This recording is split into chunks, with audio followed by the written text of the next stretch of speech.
Actually, one of the most interesting stories that happened recently was in Los Angeles with a Mr. Joe Moshe, M-O-S-H-E, which people can Google and find themselves.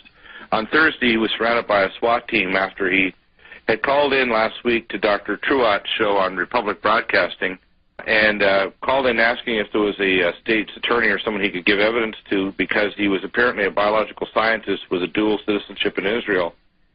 And he had evidence that the Baxter had a Ukraine lab actually not making a vaccine but making a bioweapon that was going to cause a plague when the vaccine was released. Now, of course, True didn't believe him at first, but what happened is immediately after, the next day, a SWAT team, literally an army, surrounded his Volkswagen Beetle in West Los Angeles. They hit his car 4 times with pepper cannons, and then they sent in a robot after he just sat in the car, and apparently they were surprised that he didn't kind of cough and choke and come out. They sent in a robot to break a back window, and they tasered him and hauled him out through the windows. Apparently, because of his dual citizenship, he got extradited to Israel, and we haven't heard from him since. But it's just one of the many things that are going on right now in terms of what's happening.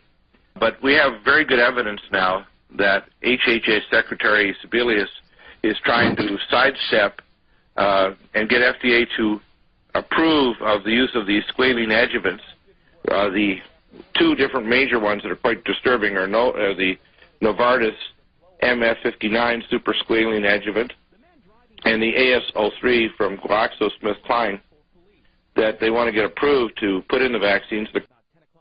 What I'd like to do is find out a little bit more about what this person who you said was actually deported. Yeah, we don't know all the details yet, but the more we investigate, the more it has the ring of truth. There are 2 major news reports out of West Los Angeles that they literally surrounded him with an army. They hit his vehicle with a microwave EMP pulse machine to actually not only disable the ignition, but also knock out any electronics he had to transmit, because they tried to claim in the news article he threatened the President Obama. He didn't do anything of the sort. What he did actually is he called in and said, I have new information, because I'm a biological scientist, that they are planning on releasing the Baxter vaccine made in the Ukraine that will be shipped to America, and it will, because it's one of the primary contracts, and it's going to contain lethal genes that will cause the death of millions. And he asked True Ott on the air if he could get a contact for a state's attorney. He was on his way to the Israeli embassy at the time, which was near the FBI offices in Los Angeles, and the FBI surrounded him with literally an army with the active denial system, microwave tanks, robots. They tasered him and everything. I mean, they must have spent quite a bit of money and had deployed a tremendous number of people. You see the pictures there that are in the news articles. So this has the ring of truth. There's something going on here where we have whistleblowers coming out that are basically telling us, hey, they are going to release they're not just satisfied with the virus mutating and recombining, either becoming less or more lethal. They want to tweak it along to make sure that it's lethal enough they can declare martial law, which is what the government's pushing for. Because parallel with this, they want to have a bank holiday, they want to revalue the U.S. currency, and they want to switch over to the Amero note sometime in the next 6 to 12 months so that they can form the trade zone of North America.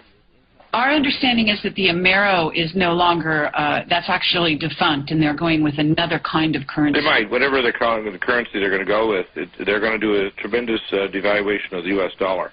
What I have from my sources is that they're going to devalue it sometime in one of these waves. It could be this fall or winter, but they're getting ready to do that, and they want to have the cover, of course, of a plague occurring at the same time to quell the population, because there's going to be a lot of resistance.